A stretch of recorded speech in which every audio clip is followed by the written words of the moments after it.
Good evening, everyone. Thank you so much for joining us.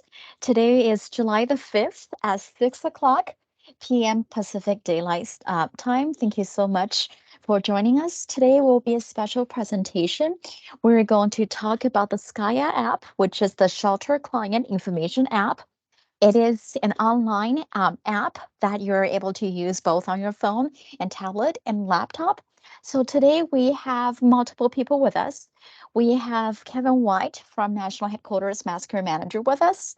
We do have Laura Hofton. She is the Pacific Division Sheltering Lead with us, a Massacre Chief. And we also have Nancy Wakeman. She is the National Headquarters Massacre Business Services with us. And now you all can take away, Nancy, Laura, and Kevin. Laura, would you like to start? Good. Yes, welcome everybody. We're doing this special session because we have now we've implemented the new application for electronic shelter registration. So any shelter that we open going forward, excuse me, is going to be using this electronic registration form. We thought it would be a good idea if you guys knew how to use it beforehand. It's very simple. We're excited to see that that's finally available to us, and it's going to help with a lot of things. Again, not everything is perfect on it, and not everything is, we'll add stuff. National Headquarters will add stuff over time, but we wanted to make sure you know how to access it and use it on your next DR. So Nancy, we're lucky to have Nancy, who has been involved in the development of this application and does a great job at doing a demo and showing us how to use it. So take it away, Nancy. Okay, thank you very much. And thanks for inviting me. I'm really thrilled to be here with my gang in Pacific. I'm in Northern California coastal. So I wanted to start off by just giving you a little bit of background, and then we'll jump into looking at the app. This is a result of starting to move all of the Red Cross systems forward, where we have systems and where we don't, creating them. So this is a first step for us. This system that you're going to see in the demo today is by no means fully complete. We will be adding new things to it, adding new modules, adding new features, etc., over the course of the next some number of months, possibly years, who knows. So just want to throw that one caveat out there before we start looking at it. Feedback is always welcome, and there's a feedback form. I will show you how to get to it. So if you have very specific feedback or requests or things that you would like to offer, please take advantage of that. We respond to it quickly. Also, there is an email address that you can send messages to. So if you have an issue and you have a suggestion or something you would like to send it in, you can send it to SCIA, SCIA, at redcross.org. Pretty simple. Okay, with that, I'm going to bring up the screen. We'll talk for a minute about access, because that question came up amongst a number of people prior to today's meeting. So let me share my screen. The system provides access to anyone with specific gaps, and that's the way it's structured. Oops, sorry, that's not what I meant to do.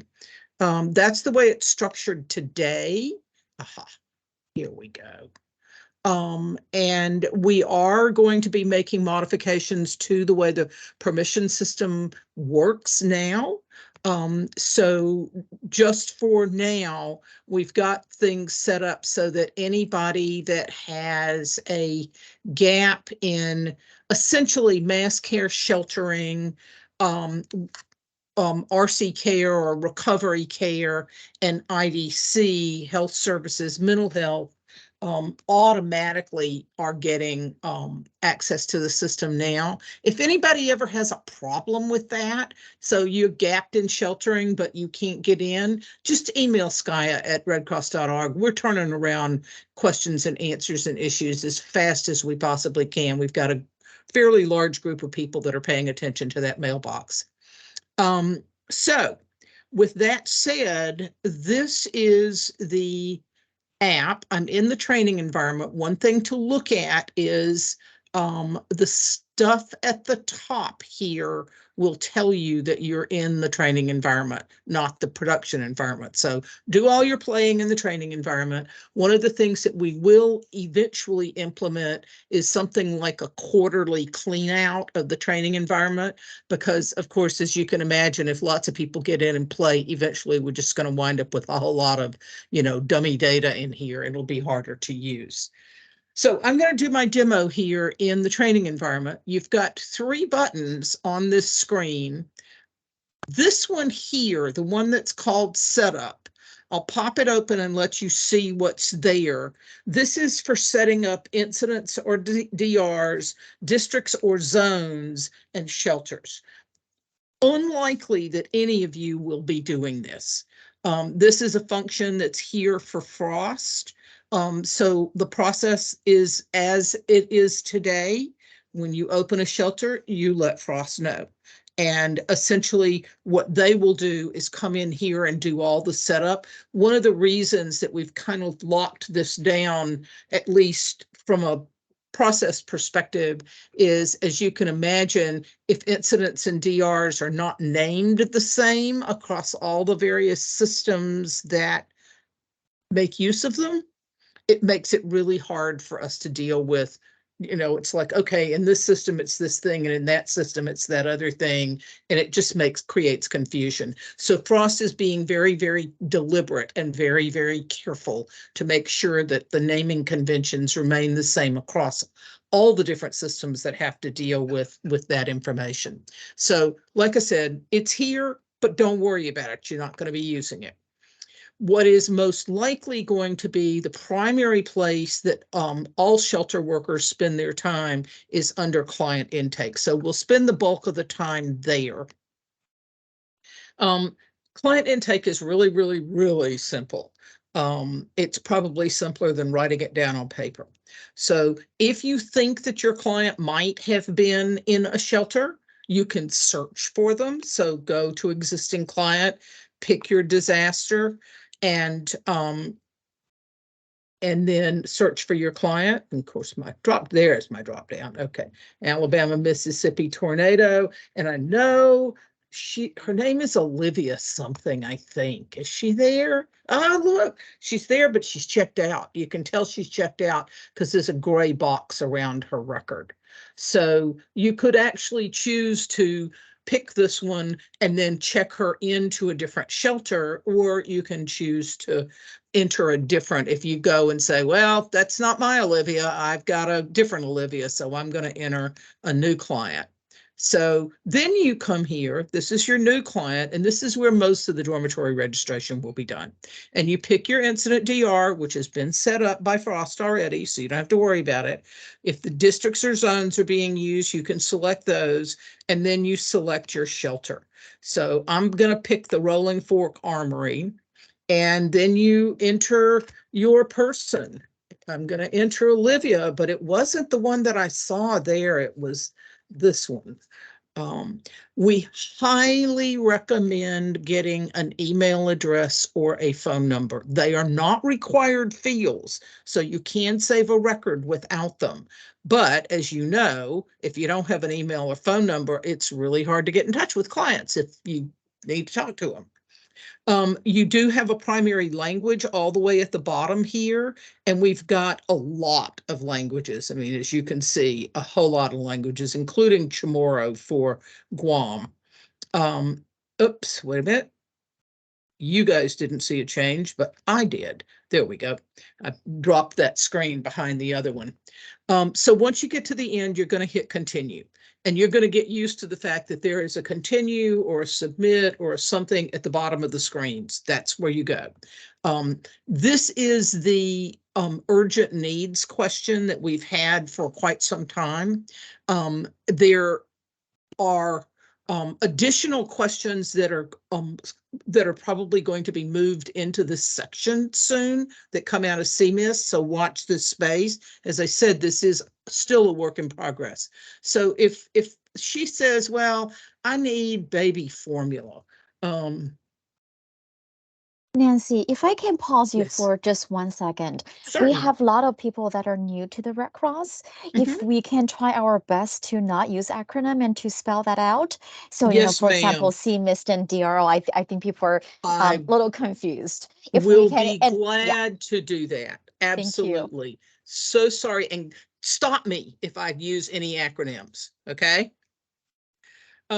So in this case, we've got baby formula, and then you've got a couple of reminders at the bottom here. These are reminders. If they have identified a need, put it in the shelter log. If they disclose that they have to register with a government agency, notify the shelter manager. So once you've entered anything or nothing here, you just hit continue. Then you're going to pick your cot, and I'm going to put her in cot 11. And the arrival date will default to today. You can change that. So maybe she came in on the 4th of July and we just didn't get around to getting her registered until this morning. Once again, hit continue. Oh, I want to go back though. Notice you can add another. So if Olivia had someone come in with her, you just fill in literally just the name and the cot number for that person. I'm going to just remove that and leave her a singleton. Actually, I won't. Let's put her in here. We're going to put Kevin. Okay, so we've got two family members. You get to select the head of household. And the head of household, it will automatically default to the first family member you put in. But if actually Kevin is the head of household, then, you can change it. Hit continue. Next question is one of our faves, pets. If you say yes, you get to select what kind of animal and how many. So maybe she came in with a tarantula, and her tarantula is at an offsite partner. And once again, maybe she came in with a tarantula and a lizard and a dog. You can add another. You hit continue. This is the consent to share information. So if the client consents for the Red Cross to share their information with government agencies or community organizations to aid in their recovery, then you're going to check these two. You do have to select something on this screen, and then you hit continue.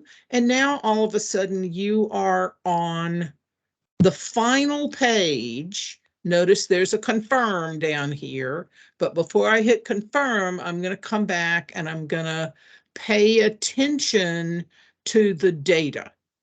Okay, so I've got her name. She's in cot 11. I've got his name, but I didn't put him in a cot, so I'm going to edit that. We're going to put Kevin in cot 12. And we're going to say that he arrived yesterday as well. They came in together. Okay. And then I'm going to confirm that one change. So that's what this does. So see, you've got edit buttons on each of the sections. So if you make a change, and see now we've got him arriving at the same time, and we put him in cot 12. So once you're all done, you want to hit this confirm button. If you do not, you're essentially throwing your data over your shoulder. Okay, so the next things that we've got available to us are demographics, and then CMIST, and I will explain what CMIST is for those of you that are not aware of it. It is something that the health services use. It's a survey of sorts that health services uses to determine if there are any health services or mental health needs that an individual client has. So so that's what CMIST is, and CMIST is generally done by a health services individual. It is not generally done by shelter workers, but it could be, but it's not. SRT triage, SRT is shelter resident transition. And what we do with this triage piece is we ask 10 standard questions. There's scoring behind the covers based on the answers to the questions, and it gives us a broad brush overview of what the transition needs are of the clients in that shelter. The SRT triage is something that is done at a single point in time and is used to inform what partners we need to reach out to, what kind of staffing needs to come in the form of caseworkers to help clients get out of the shelter, what kind of issues people are dealing with and what we need to do to help them. So this has to do with barriers to leaving the shelter. The CMIST has to do with your health and well-being, basically. And demographics is just a little bit of demographics. Also on this screen is the begin checkout. So when it is time to check a client out, you come and you use this button. And so here's all of our stuff, and she's there, and presto changeo, we've entered her. Let's go for a moment and look at the shelter ops section. This section was put together for shelter site managers, shelter managers, whoever's running a shelter and needs to be able to look at information across the shelter. So the client intake. Nancy, can I Yes. stop you for a minute? We have a bunch of questions about the client shelter. Okay. One of them that came up is, where would you put in a service animal if you had a service animal come in? The service animals show up when in the CMIST section. Okay. I mean, it's a weird way to think about it, but a service animal and a wheelchair to an individual are sort of the same. So it comes up in CMIST. Okay. Great. So we would not necessarily be filling that out at the time we registered them. No. And all, I mean, as everybody knows, all service animals are welcome in a shelter, period, end of discussion. There was a number of questions about the head of household, but that's, I think the answer is that's basically what it is on the paper form too. It's the person who is their primary contact. Right. And adding other people, there was a question, do we add all the members of the household? Yes. Yes, the intent is that you check in the household and you check in all members of the household, because Nancy, let me just add one little piece to that. All members are present at the shelter. Yes, so that is correct. Yeah, that's the Thank key you, piece Kevin. there. The present Thank at the you, Kevin. shelter. If they're not registering at the shelter, you don't have to worry about them.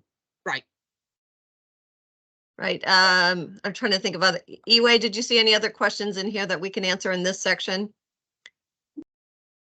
I saw one about when you complete the CMIST module and when you complete the shelter resident transition triage module. Just for folks to know, the first thing that you're supposed to do is just the client registration. That's the thing that you're supposed to do when the client comes and registers, right?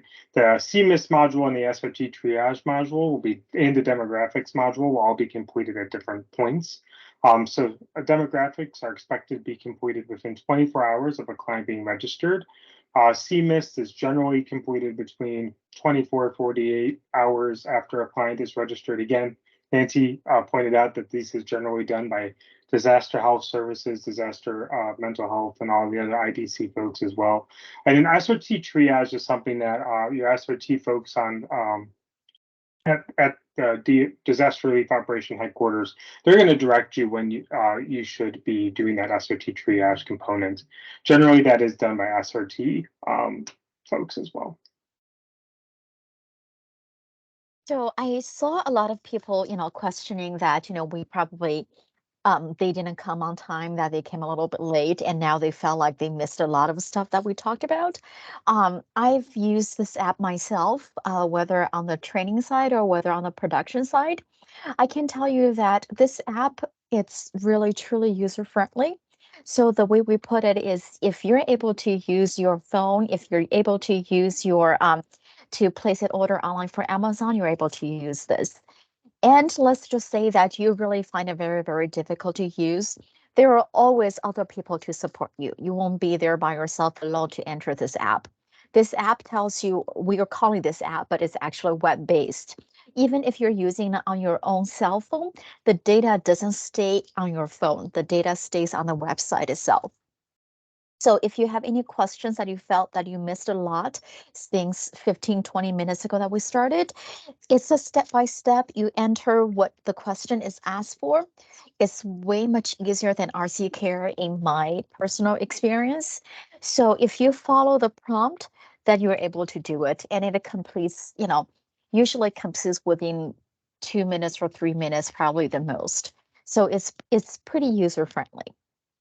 Yeah, and And right. just to point out one So thing for everybody. Nancy did a I'm really gonna good point. job making videos for everybody. That's So every Kevin, single you're thing. stealing Yep, my there thunder. we go. Yeah, go ahead, Nancy. I was just about to share the window that has the exchange on it.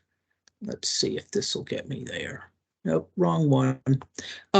So there is a there's a toolkit on the exchange, and inside of that toolkit, you will find tip sheets and videos. You'll find presentation materials if you choose to do your own presentation, and they're fairly well scripted, so you don't have to make it up on your own. So here's the job tools that we've got available to us. Can you see my screen? No, it's white. Oh, okay, weird. Well, let's try that again. Okay, screen. Boom. Now you can see my screen. Yes. Yes. Okay, so this is the Skya toolkit. It's on the exchange. The search is very easy. You really only have to put in Skya, SCIA. You don't have to figure out how to type everything else in. So you've got a link here for the production app. You've got a link here for the training site, the sandbox, and then you've got a link here for the feedback form. Remember I mentioned the feedback form? Also, you have an overview presentation. This is basically the presentation that was given at the MassCare webinar a couple weeks ago. You've also got a video of that same presentation.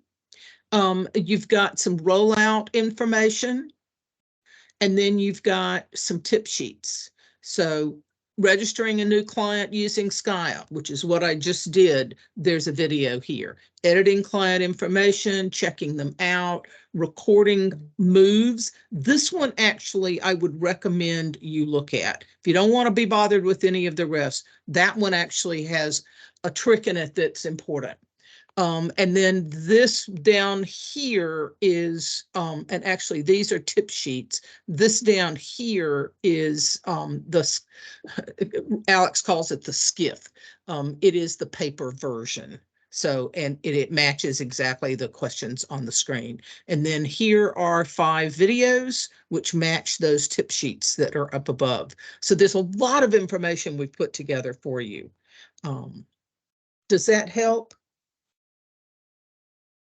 Yes, actually, I read the one today about the, or I listened to the one today about transitioning, and it was very well done and easy to understand. Good, excellent. So do we have other questions though?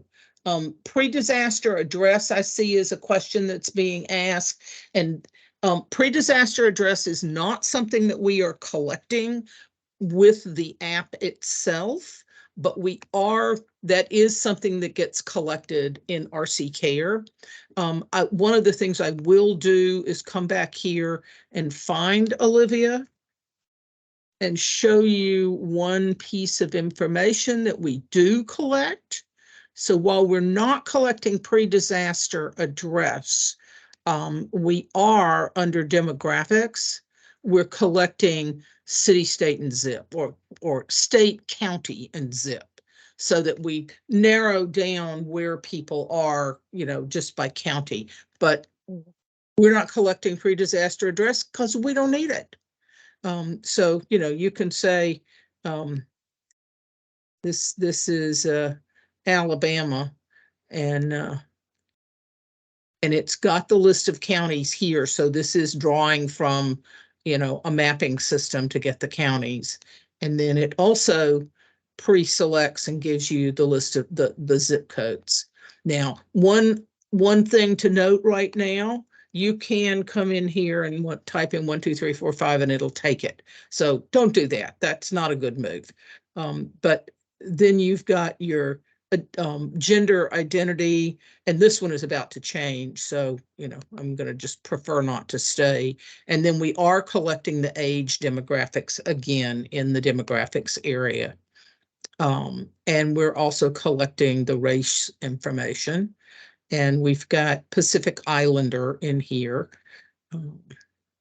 And that, and you're done. I mean, it's like 4 screens. It's not a whole lot of demographics, but we are collecting some basic information. And I'll show you some dashboards when we get through looking at the rest of the app itself, that will help you understand what this data is being used for. I'm just going to. There was a question earlier, who completes the demographics? So the demographics is something that, I have to answer. The demographics is something that, go ahead, Kevin, you want to answer that one? Yeah. So demographics are typically completed by the individuals who are completing the CMIS module at the same time, because generally that's going to happen within the same time period. Obviously, when there's disaster health services or DMH can't make it out to the shelter workers may be asked by their shelter site manager or their supervisor to complete that.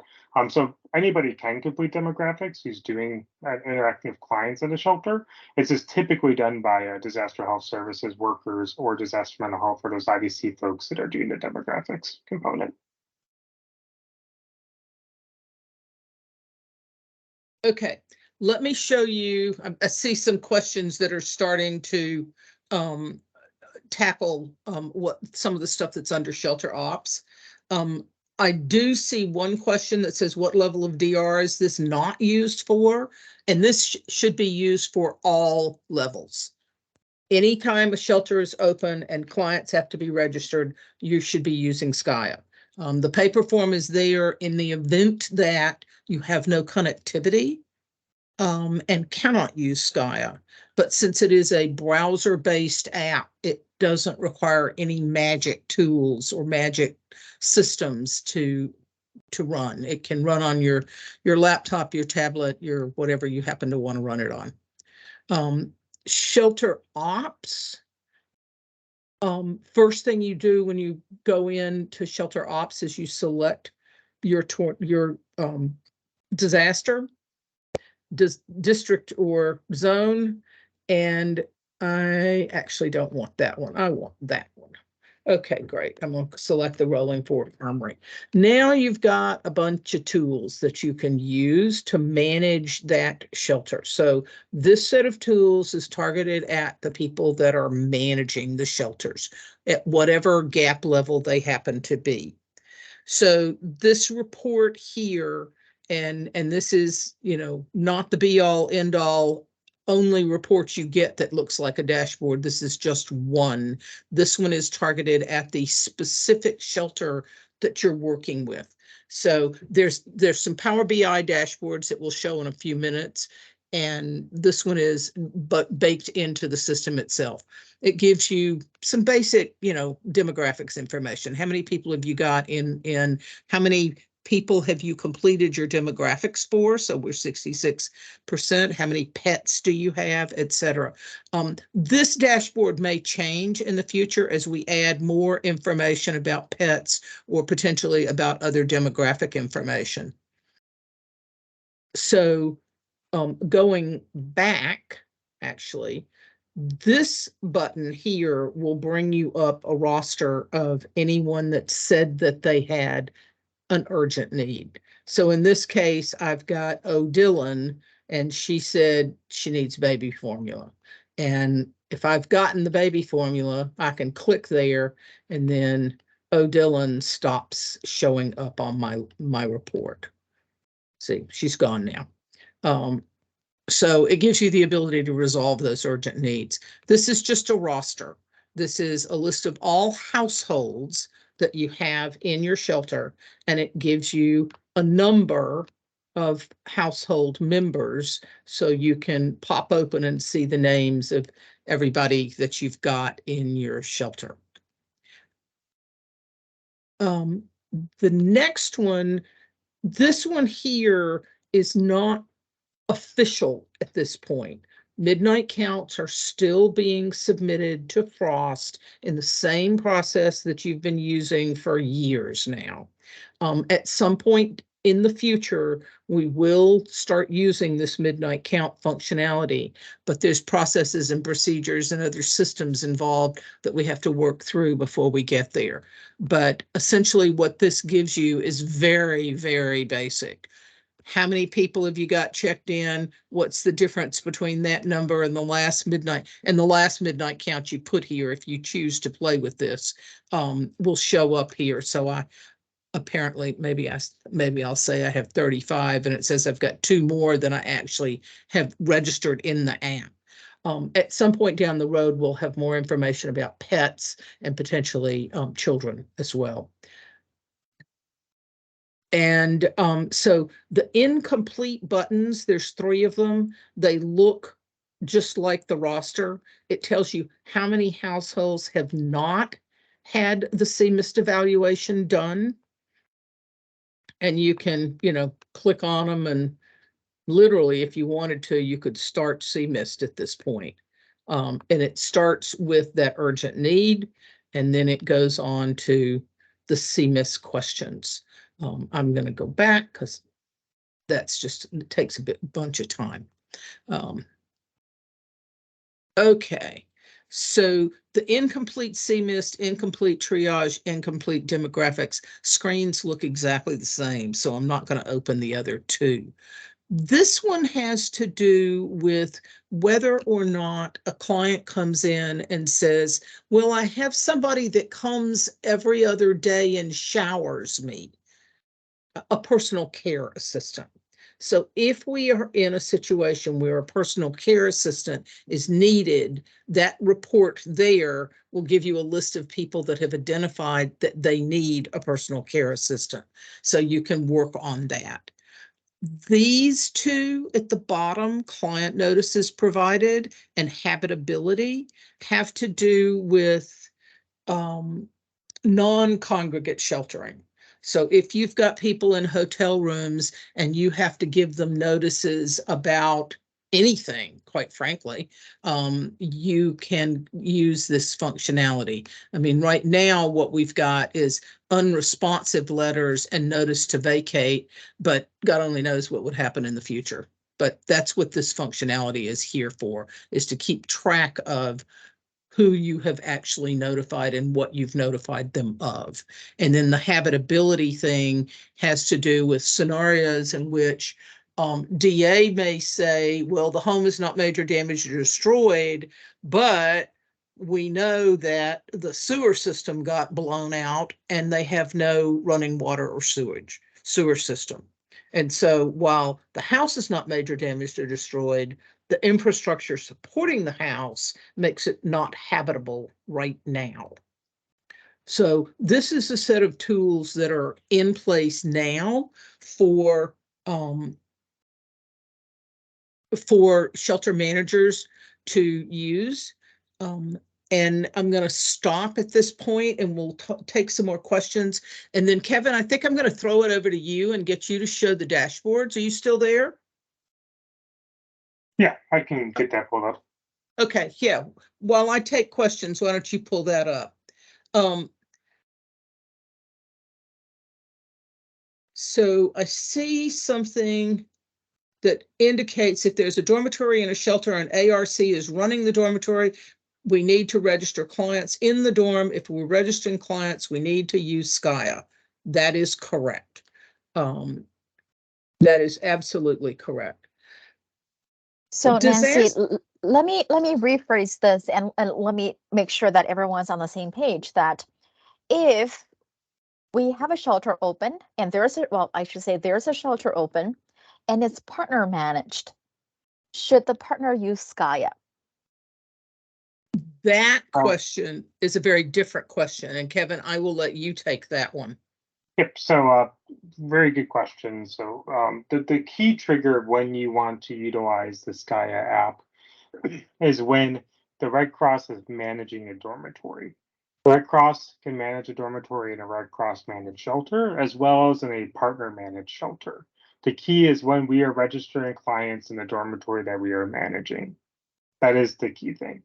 There are instances in which a evacuation center will be open and we don't actually have a dormitory open. So if we're not operating a dormitory, we don't need to worry about using SCIA. But if we are running a dormitory and managing that dormitory, that is when we utilize SCIA. Hopefully that answers that question. Thank you. The next question that I don't think I saw this, but I think it's a good question. Do we use SCIA if this is just an emergency or evacuation center? Yeah, I'll take that one. Yeah, so typically in an emergency evacuation center, like a hurricane evacuation shelter, or if you open up one for a wildfire, and we don't typically open up a dormitory in those situations, right? Normally those are just emergency situations, so we would not need to utilize SCIA. That's when we are opening up a dormitory and we're having overnight stays and we are registering clients and operating a dormitory, that is when you would utilize SCIA. So if you're operating a hurricane evacuation shelter and you're not doing registration, you would not be required to utilize the app.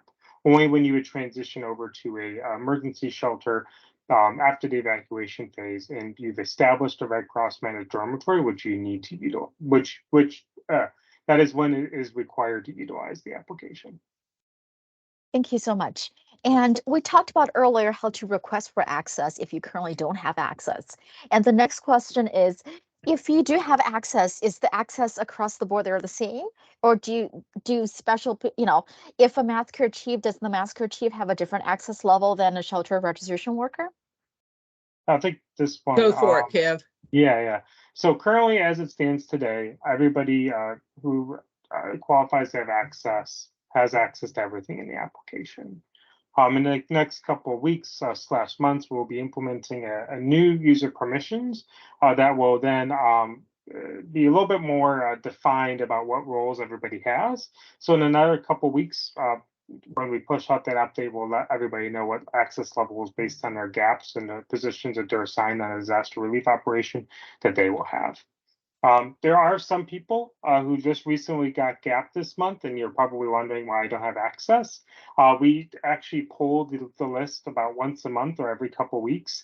So if you just got a gap a couple of weeks ago and you don't have access to SCIA, that's because there's probably a newly awarded gap and the system just hasn't refreshed with the new names yet. We'll work with the development team, though, to get updated lists since several people seem to have gotten a gap in sheltering in the last couple of weeks. If you don't have access, though, and you need access right away, reach out to the SCIA email address that's been posted a couple times in the chat, and the folks will work to get you access. Got it, Kevin, thank you. Just for everybody's information, this list here that you see on the screen, so mass care, recovery, and IDC are automatically given access based on their volunteer connection profile. But if there are other people that have a need to have access, you can request it by sending email to skya@redcross.org. Thank you. And before we move forward to the next session that you're going to show us the screen, that I'd like you to, Kevin, it's on you again. I'm going to put you on the spot. Can you explain to us for for the workers out in the field, when we're really, really busy, when we have 300 clients coming or 60 clients coming, why do we think this quote unquote app is better than a paper form? And why do you suggest that we use this instead of the regular shelter registration form? And why do we have to use this? What's the benefit of us using that, both from the shelter workers perspective and also from someone that is in headquarters perspective? So there are a couple questions in that question, so I'll try to peel the onion and hopefully get them all. So the first question, the statement was, we have 500 people in line. If you have 500 people at the door, at that instance, you should work with your shelter site manager to get people out of harm's way and into safety. In that situation, you might delay registration for a couple minutes, or hours, so you can get people inside and not standing out there in the wind or in the rain or all of that. That is a situation where you really do need to work with your shelter site manager to pivot and make those decisions that y'all need to do to navigate that situation. Number two, why is this app better than paper? Number one, is actually quicker than paper in most instances. Number two, allows us to have a dynamic client record, allows us to understand the sheltering operational picture quicker. It allows us to be able to communicate information about a client without necessarily having to pass post-it notes or talk to one another. It really helps with that communication to give that client the best experience possible. There's probably other questions in there, but those are the two ones that. Nancy, and I want to jump in too, Kevin. I think if you will think about that question when Kevin starts to show the dashboards, you'll get a much better understanding of what this information is all about. And there were a couple of other pieces that I wanted to show you in the app, and then I'm going to turn it over to Kevin so that he can show you the dashboards. Are we ready for the rest of it, Iway? Sure, go ahead. And Okay. we'll take the remainder of the question. I know we have a lot of questions in the chat, and I know we're going relatively fast given that we only have an hour. So for the remainder of the questions, if we don't have time, we'll address in a paper format as in a written format. So Nancy, go ahead. Okay. So one of the things that you will occasionally need to do is to edit information. You've noticed that there's edit buttons, okay, for different sections. The other piece that is that people sometimes don't catch is there's this pencil up here. So if you spelled the name wrong and you need to fix it, you can come hit that pencil and then you use the little disc, which, boy, those are out of date these days, aren't they? To save it, or an X to toss what you changed. So that's one other piece that is there. Oops, I didn't really want to do that. I wasn't going to save her name change. Okay, there we are. We're back there. The other thing then I wanted to show you is begin checkout. So this is how you go about checking someone out. It is also how you go about moving people. So if you're in a scenario where, well, you've got a wildfire and you've got a shelter open, and then the wildfire comes your way and you have to move everybody out of that shelter and to another shelter. We are working on some tools that will do just a bulk move, but for now, what you have to do is you have to check the client out. And in this case, I've got a household, so I'm going to check them both out. And you can put in your checkout date and then hit complete checkout. And then you want to go down and hit the client record again. You can click on it again. Well, actually, you're already in it, but she's checked out, and you can check her into another shelter. So selecting the, let's start with the disaster. There we go. And we're going to move her to the Humphreys building. The trick with this one is that while all the data comes across for you, when you get to head of household, that's fine. When you come here, though, to household members, you're not going to add another here. You're going to finish checking Olivia in, and then you're going to grab Kevin's record. So that's the way to do this. If you add another here, you wind up with a duplicate record for that other family member. So And there is a video on this and a tip sheet if people forget this. And it just collects all the information. This you have to reset. And then you go and you confirm. Always remember to confirm. And then you come here and check this person in. So your second family or third or fifth or however many family members. We are working on an enhancement that will allow you to pick a list of people from like a roster type list and, say that they're all moving to another shelter. So, but that will come out later. So this is how you go about moving someone from one shelter to the next. And see, now I'm thinking, oh, I'm done. But guess what? I'm not done because I got to hit that confirm button at the bottom. So if the shelter client if the client volunteers, shelter volunteers don't have access to SCIA or the app, how do you register check-in clients? So there will be a number of devices. There's DST kits that are being put together that they've updated a lot of stuff. So you'll see better phones, newer computers, and laptops as well that can be at shelters. I think it's 24 hours, isn't it, Kevin? So that's one thing. It works on your own device. And a lot of people prefer using their own device. I mean, I'm sitting here demoing on my own devices at home. So it works on your own device if you've got connectivity. It is a browser-based application. It's not a download app the way, something you go to the Apple App Store and get, for instance. So there's a question, and I've seen a couple of other questions that have to do with RC Care. There is a handshake between SCIA and RC Care. It is... Okay, Lynn. It transfers name information, some demographic information, the SRT triage information, and the county, state, and zip information. And there's an active handshake back and forth between the two. There is a button in RC Care that allows you to it looks like you're attaching the record from SCIA, but in actuality, what you're doing is you're looking at it.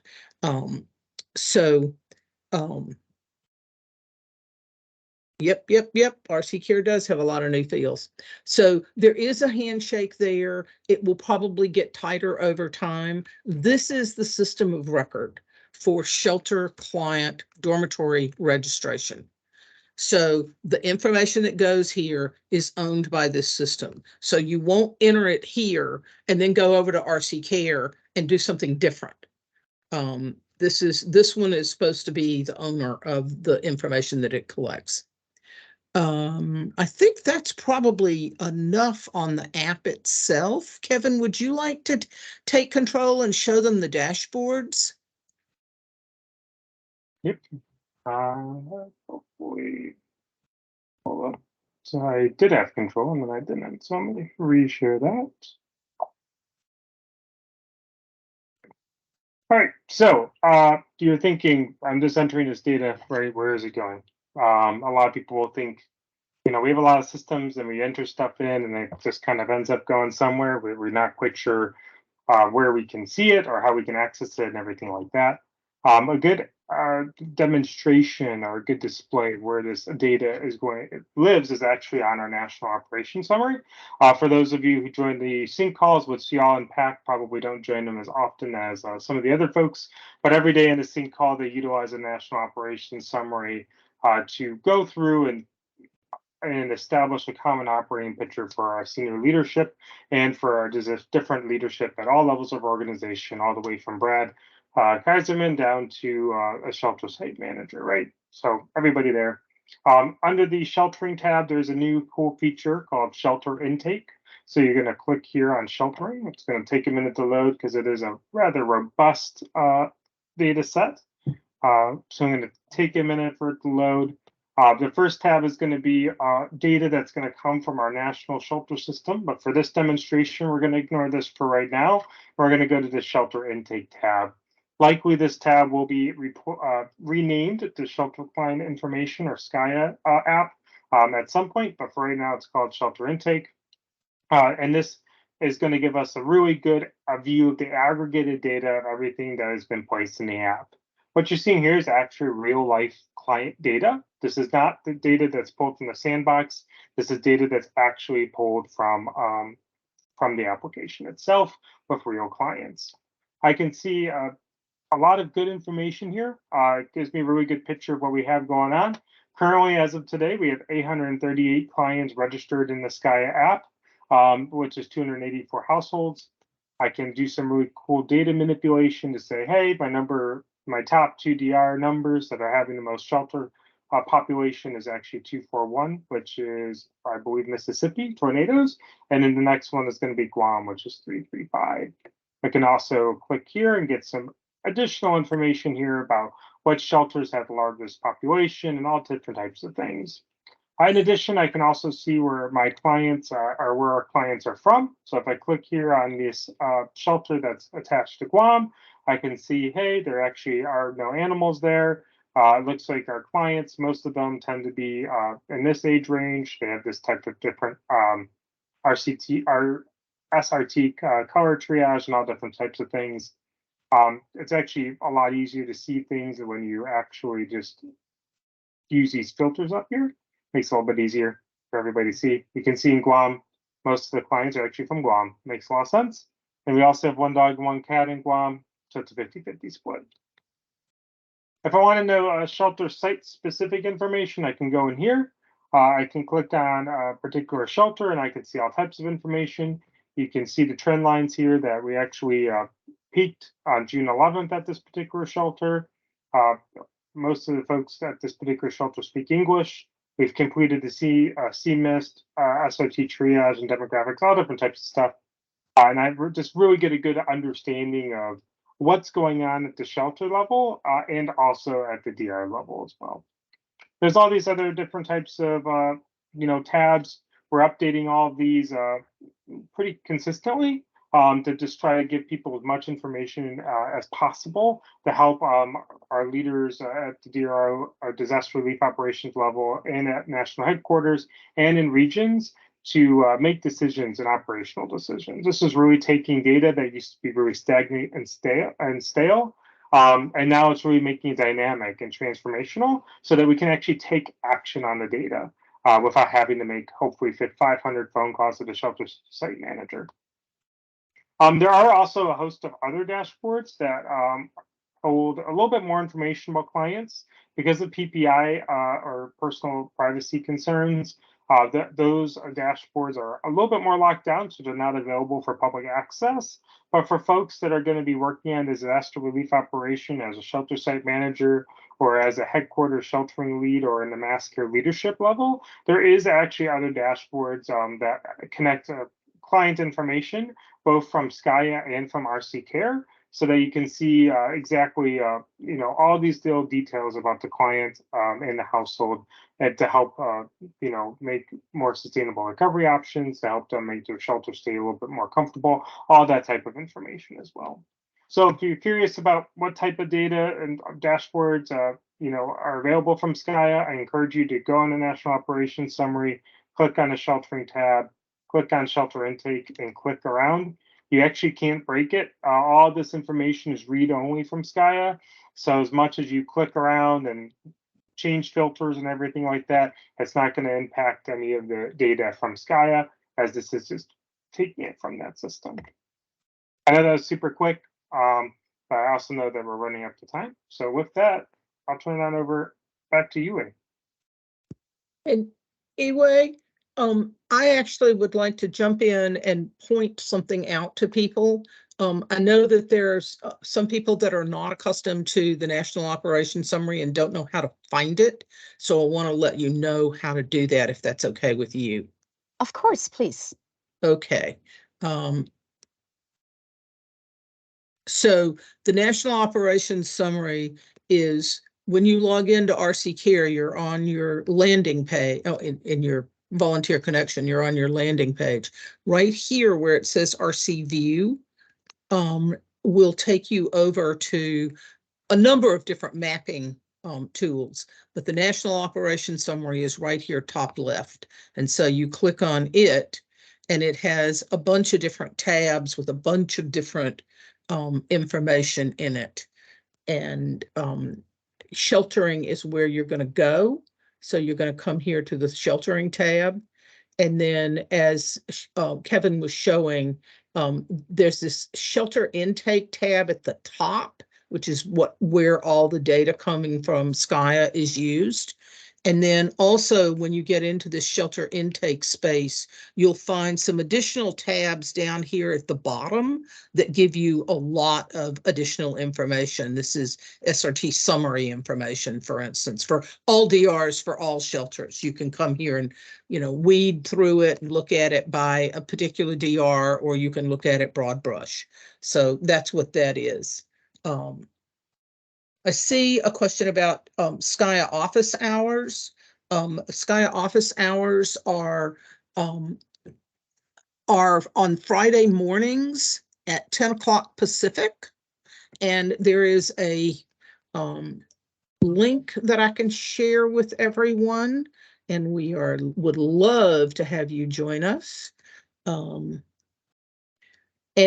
I see also a comment that this should be a longer training. And the fact of the matter is, we planned this particular system so that it would not require training. So it was straightforward enough for people to use. And there's a number of people on this call that have used it. And I think that has been proven out fairly consistently. We got a lot of feedback and a lot of enhancement requests. And so we will be continuing to work on it. But if you give me 5 seconds, I will drop into the chat the link for. Yeah, so the office hours are one way of getting more information. There's a lot of information on the exchange. And all the division sheltering leads have been trained on this.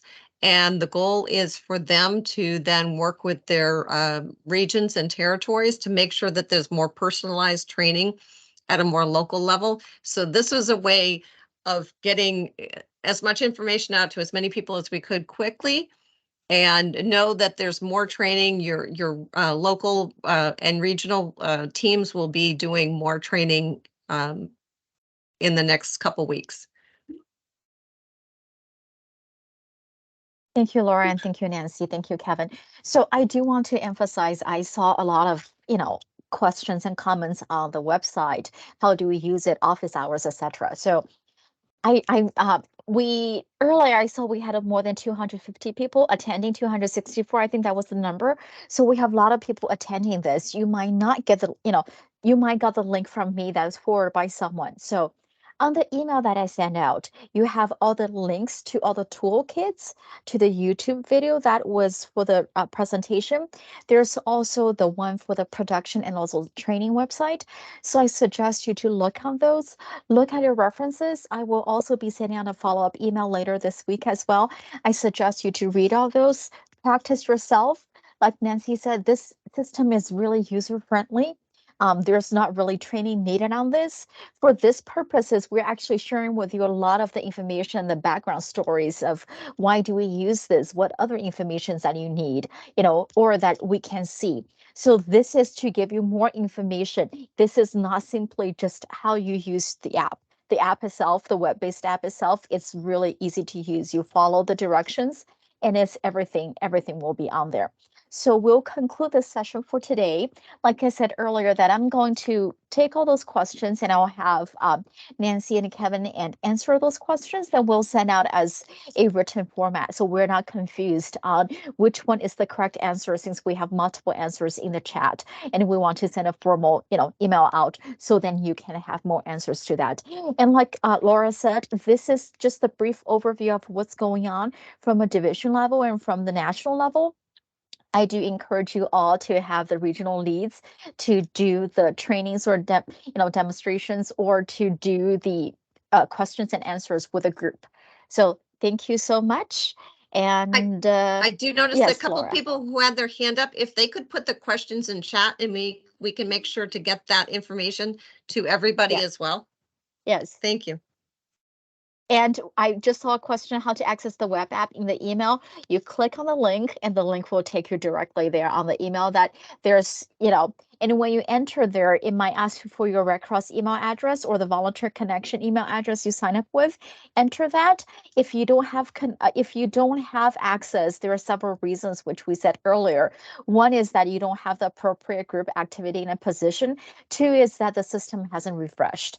And if you need the access immediately, you can go ahead and reach out to skya@redcross.org. Thank you so much, and I will see you guys all next time. Thank you. Thank Thank you, you. everyone.